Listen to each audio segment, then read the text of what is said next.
Good morning students.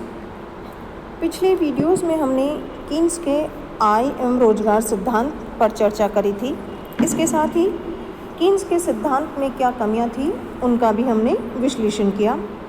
आज हम Keynes का जो सिद्धांत है वह अल्पविकसित देशों में लागू होता है या नहीं, उसकी प्रासंगिकता पर चर्चा करेंगे। उसकी प्रासंगिकता पर चर्चा करने से पूर्व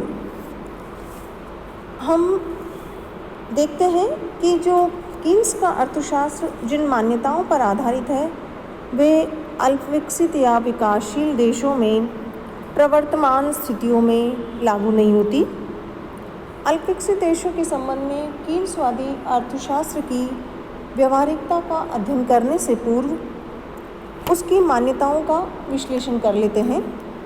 पहली मान्यता है चक्रीय बेरोजगारी पर आधारित है, दूसरी है बंद अर्थव्यवस्था की मान्यता पर आधारित है, फिर है यह विश्लेषण अल्पकालीन विश्लेषण है। इसके साथ ही श्रम एवं अन्य जो पूरक साधन हैं उनकी अतिपूर्ति की मान्यता पर आधारित है। इसके साथ ही ये इस मान्यता पर आधारित है कि श्रम एवं पूंजी की बेकारी एक ही साथ होती है, किंतु इन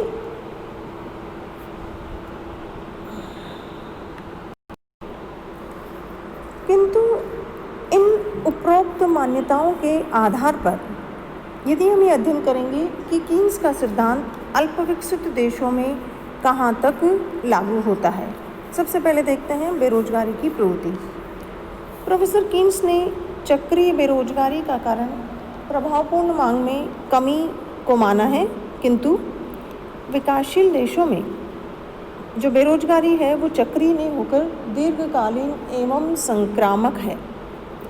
ये प्रभावी मांग की कमी के कारण नहीं बल्कि पूंजी एवं जो पूरक साधन है उनके अभाव के कारण होती है।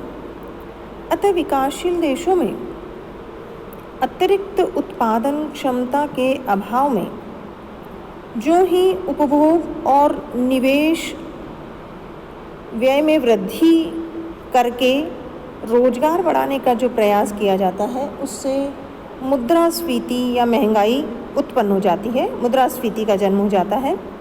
अतः विकासशील देशों में बेरोजगारी का निराकरण प्रभावी मांग में वृद्धि ही नहीं अपितु आर्थिक विकास, पूंजी निर्माण एवं बचतों के माध्यम से हो सकती है।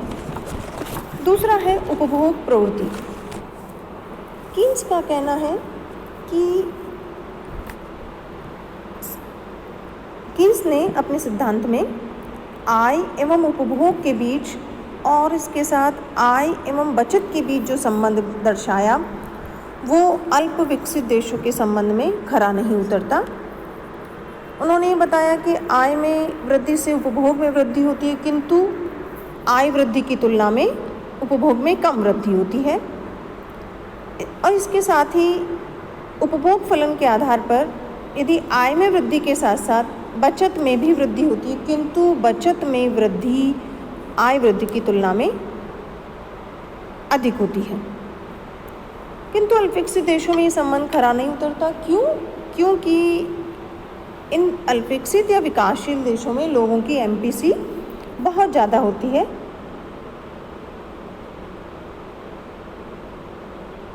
किंतु फिर भी जो बेकारी की स्थिति एमपीसी ज़्यादा होने के बावजूद भी बेकारी की स्थिति पाई जाती है। आय वृद्धि के कारण एमपीसी अर्थात जो सीमांत बचत प्रवृत्ति है वो कम है और परिणाम स्वरूप अतिरिक्त उत्पादन क्षमता के अभाव एवं साथ ही साथ ऊंची सीमांत उपभोग प्रवृत्ति से रोजगार के स्तर में वांछित वृद्धि तो नहीं होती, किंतु कीमतें बढ़ जाती है। उन्होंने आय उपभोग एवं बचत के जो संबंध स्थापित किए हैं वो अल्पविकसित देशों में लागू नहीं होते हैं। फिर है गुणक। गुणक का सिद्धांत जिन मान्यताओं पर आधारित है जैसे अनैच्छिक बेरोजगारी, औद्योगिकृत अर्थव्यवस्था, पूर्ति वक्र की औद्योगिकृत अर्थव्यवस्था अर्थात पूर्ति वक्र ऊपर की ओर दाएं ढालू होता है। उपभोग वस्तु उद्योगों में अतिरिक्त क्षमता पाई जाती है। आवश्यक कार्यकारी पूंजी इन विभिन्न मान्यताओं पर आधारित है, किंतु विकासशील देशों में ये दशाएं नहीं पाई जाती, जिसके कारण वहाँ गुणक का सिद्धांत लागू नहीं होता। फिर है बचत प्रवृत्ति। कीन्स उपभोग को या खर्च को तो अच्छा और बचत को सामाजिक बुराई मानते थे, किंतु विकासशील देशों में आर्थिक विकास एवं पूंजी निर्माण बचतों के बिना संभव नहीं है। इन देशों में उपभोग में कटौती करके एवं बचत में वृद्धि से ही पूंजी निर्माण एवं आर्थिक विकास की गति तेज की जा सकती है। फिर अगला है ब्याज की दर। कीन्स के अनुसार निवेश पर ब्याज दर का प्रभाव पड़ता है एवं ब्याज की दर लेन देन उद्देश्य की तुलना में सट्टा उद्देश्य से अधिक प्रभावित होती है, किंतु विकासशील या विकसित देशों में विकासशील या अल्प विकसित देशों में तरलता की जो मांग है वो लेन देन और सतर्कता इन दो उद्देश्यों के लिए अधिक होती है और सट्टा उद्देश्य के लिए कम।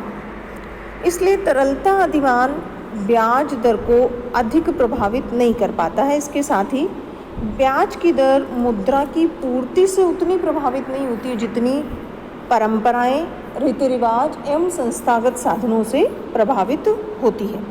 फिर पूंजी की सीमांत क्षमता। कीन्स ने निवेश और पूंजी की सीमांत क्षमता में विपरीत संबंध की कल्पना की है, किंतु अल्पविकसित देशों में इन दोनों में सीधा संबंध दृष्टिगोचर होता है, क्योंकि निवेश और जो पूंजी की सीमांत क्षमता है ये दोनों निम्न स्तर पर रहते हैं और इन देशों में अर्थात विकासशील या अल्पविकसित देशों में पूंजी का अभाव रहता है, बाजार की अपूर्णताएं पाई जाती है और मुद्रा बाजार अविकसित रहता है। इस प्रकार उन्होंने जो पूंजी की सीमांत क्षमता और निवेश में जो संबंध बताया वो अल्प विकसित या विकासशील राष्ट्रों में लागू नहीं होता है। फिर है हीनार्थ प्रबंधन। अल्प विकसित देशों में हीनार्थ प्रबंधन के माध्यम से जब निवेश और उत्पादन बढ़ाने का प्रयास किया जाता है तो इससे मुद्रा प्रसार होने से कीमतों में वृद्धि होने लगती है और उत्पादन उस मात्रा में नहीं बढ़ पाता है, क्योंकि उत्पादन बढ़ाने के लिए इन देशों में पूरक साधनों का अभाव पाया जाता है। मतलब प्रोफेसर कीन्स की जो हीनार्थ प्रबंधन की नीति है वो अल्प विकसित देशों में या विकासशील देशों में लागू नहीं होती है। फिर है जो विभिन्न तत्व हैं उनमें परिवर्तनशीलता पाई जाती, जो विभिन्न घटक हैं, अर्थात कीन्स ने जो विभिन्न घटक जैसे उत्पादन तकनीक, श्रमिकों की कुशलता एवं जो पूंजीगत उपकरण हैं उनको स्थिर मान लिया और ये निष्कर्ष निकाला कि ये जो विभिन्न तत्व हैं इनकी स्थिरता रहते हुए प्रभावपूर्ण मांग में कमी से बेरोजगारी फैलती है, किंतु अल्प विकसित देशों में उपरोक्त जो घटक हैं या जो तत्व हैं ये निम्न स्तर के होते हैं, जिनमें सुधार हेतु निरंतर परिवर्तन किए जाते हैं जो रोजगार को प्रभावित करते रहते हैं। इस प्रकार इन विभिन्न तत्वों या उपरोक्त विवेचन से हमें ये स्पष्ट होता है कि जो प्रोफेसर कीन्स का सिद्धांत है वो विकासशील देशों में चक्रीय बेरोजगारी को दूर करने में उपयोगी नहीं है।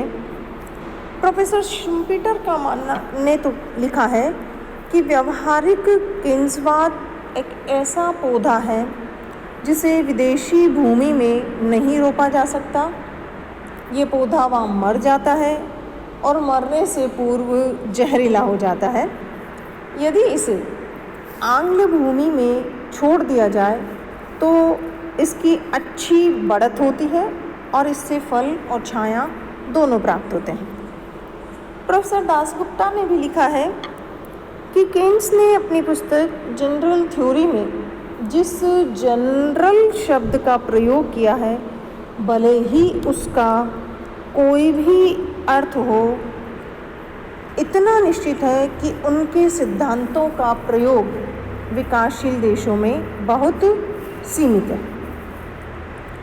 प्रोफेसर राव ने भी इसी प्रकार की बात लिखी है कि कीन्स के यंत्रों का अर्ध विकसित या विकासशील देशों में अंधाधुंध प्रयोग करना बहुत खतरनाक सिद्ध हुआ है और स्फीति कारक बना है। जैसा कि हिनाट प्रबंधन की जो नीति अपनाई गई, उससे विकासशील राष्ट्रों में मुद्रास्फीति बहुत तेज गति से बढ़ी।